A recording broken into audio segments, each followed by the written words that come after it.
Hey YouTube, Grunt Reviews here. Today we're talking about a shotgun I've wanted to get my hands on for a long time. This is our full review on the Keltec KSG25. Guys, go down below, hit like, hit subscribe, hit that notification bell so you can stay up to date. And if you like what we're doing, there's a link in the description. Feel free to buy us a coffee, and let's get into it.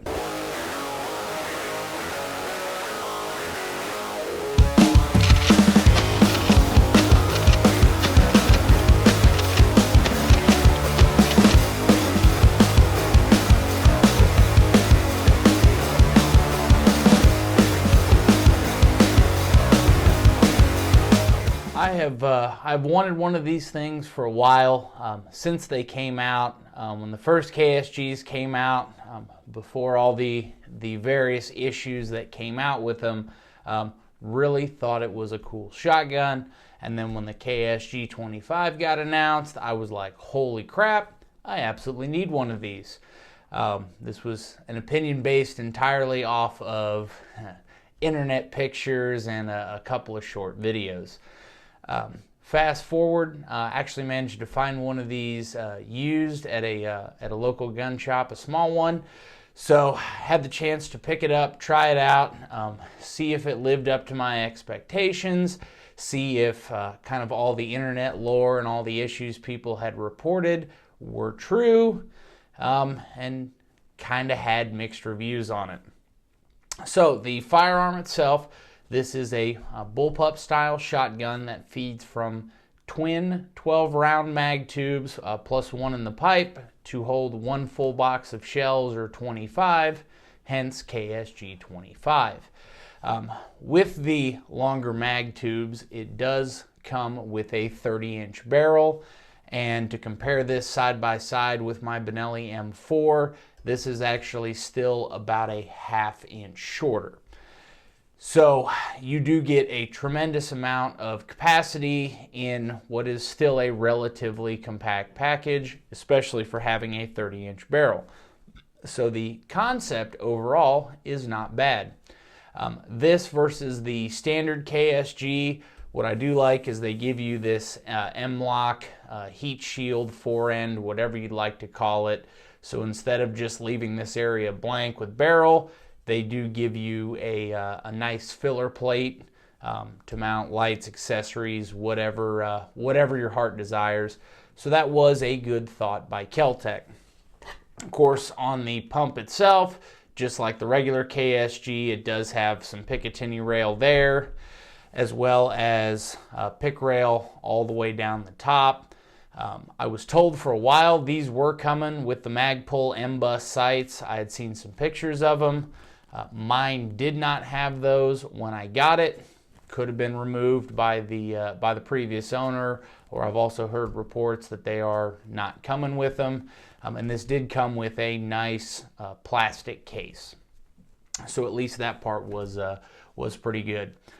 Overall, it's well thought out. It does have a crossbolt safety, and I really do like the forearm release on this. Very easy to hit with your finger to operate the pump action in it, and ergonomically, it's really not, for as big as it is, it's really not that bad. The downside to this is when you do put a full box of shells in it, the weight does increase pretty drastically. The bullpup design does tend to help bring some of that weight to the rear, but when you have a box of ammo sitting all the way out almost to here, it does become a little bit unwieldy. Not terrible, you know, definitely usable in a home defense scenario type weight, but definitely not something I would want to load with slugs and carry on a hunt for 2 days or something like that. Grip does feel good. You do get a little bit of texturing there, and the trigger really is not that bad. We'll go ahead and knock that portion of it out. I'm going to pull out my handy dandy Lyman digital trigger gauge, and we're going to see what this thing weighs out at. There we go.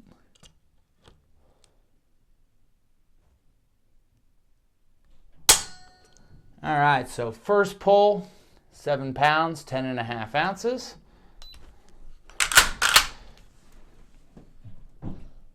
And let's see here. Second pull, 7 pounds, 5 ounces.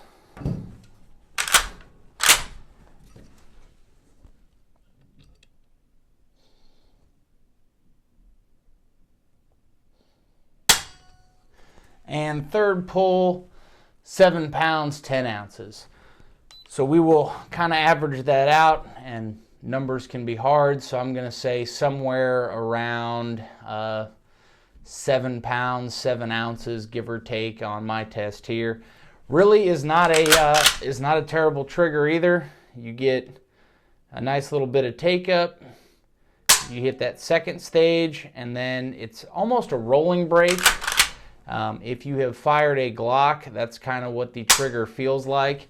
It doesn't really have a firm wall. It kind of, hey, hey, hey, oh, and I broke.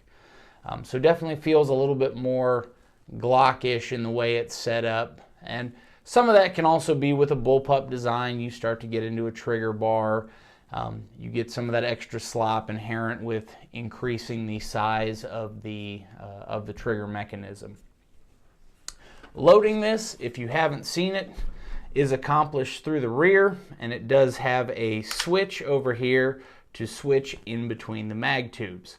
That is kind of a neat feature. If you were to put buckshot in one side and slug in the other, you're then able to switch back and forth between the two of them. So once again, another well thought out design feature there. The other one they do give you is viewing holes in the mag tube. So you can tell all the way up to the top how many shells you have left, or approximately how many shells you have left. The other big one, reading on the internet, this one I got lucky. Both followers are aluminum, and they are the aluminum, orange aluminum that Keltec sells on their website now as an upgrade. I believe the original versions, like the Gen 1, Gen 2, were coming with plastic, and some people had some issues with those. In terms of actually shooting it, minimal recoil for what it is, and I attribute a lot of that to the weight of this shotgun. So definitely manageable for the average person. Nothing out of the ordinary there. The downside is I did run into quite a few instances of failure.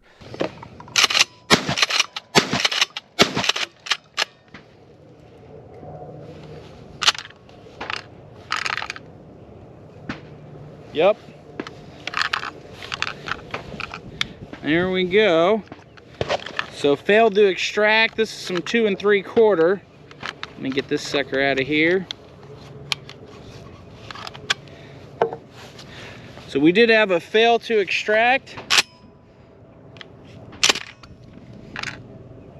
Okay, that one seemed to work.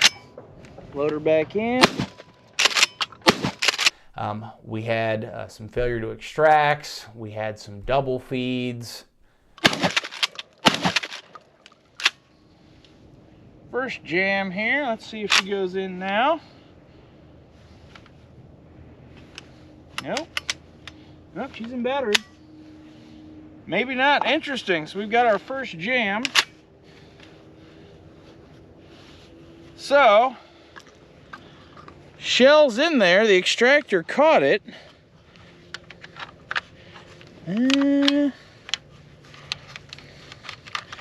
Maybe it deformed it a little bit, so it's unfired. All right, let's see if she keeps going.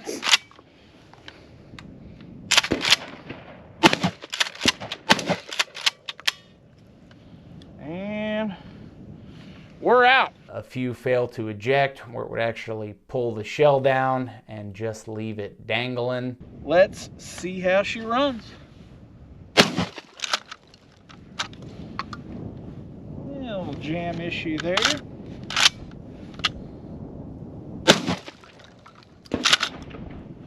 You have to reach up, clear it, and then be able to run it again. And it seemed to be very ammo specific. Some ammos ran great, some 3-inch stuff ran great, some 3-inch stuff ran terrible. Some of the 2 3/4 stuff ran great, some of it ran terrible. So there seemed to be no rhyme or reason to the issues. Obviously with these, if you have not fired a KSG, the issue is as you are running the pump, you can get it to here with a relative amount of ease, but you have to go that last little bit to actually get it to eject, and then you pull it forward. The pump action on this, the physical action, does require a pretty significant amount of force for a pump. So this is one, if you just wanted to be lazy and kind of light pump it, you will not get away with it. You have to go all the way to the rear, that last little bit, and you have to make sure to go all the way forward. So short stroking on these is definitely something that is, one, not only possible, but two, becomes a bigger issue. With the way this action is set up and being this bullpup action where everything is out of sight per se, a traditional, I'll say an 870 or a Mossberg 500, if you pump it, you short stroke it, you jam it, one, you can see the jam, and two, you can diagnose the jam. It's a little bit easier on those to feel it, see it, touch it. This, the downside to it is if you short stroke it and it doesn't pick up the shell, you won't know until you pull the trigger and only get a click. And the other side to that too is if you're up in the rear section here trying to fish a shell out, it is real deep. And especially once you actually get the bolt open, there is a lot of room inside of there for a shell to disappear. You end up having to get some sort of tool to pull it out. So that part is kind of one of the downsides to it. Final thoughts on this. Makes a great range toy. It's a lot of fun with a good amount of training. And working that pump multiple times and getting down to it. It would not be a terrible hunting shotgun or maybe home defense. But the downside is with all the issues, with the short stroking, with all the other fun little oddities with this shotgun, it's just not a lot of fun to shoot. You spend more time clearing jams than you actually do getting to shoot it. I did get online and check when I had some of my issues. Going off the serial number, this is what they're calling a Gen 3, so it does have to my knowledge, all the latest mods. I don't know if they've come out with a Gen 4 yet, but for $1,500 MSRP, it would be nice to see this thing finished out. The concept is fantastic. The design is fantastic. The twin mag tubes, the whole layout of a bullpup with a 30-inch barrel is great. You just really need to clean up this action to get it to run reliably. Guys, as always, thank you for watching. Stay safe, train hard.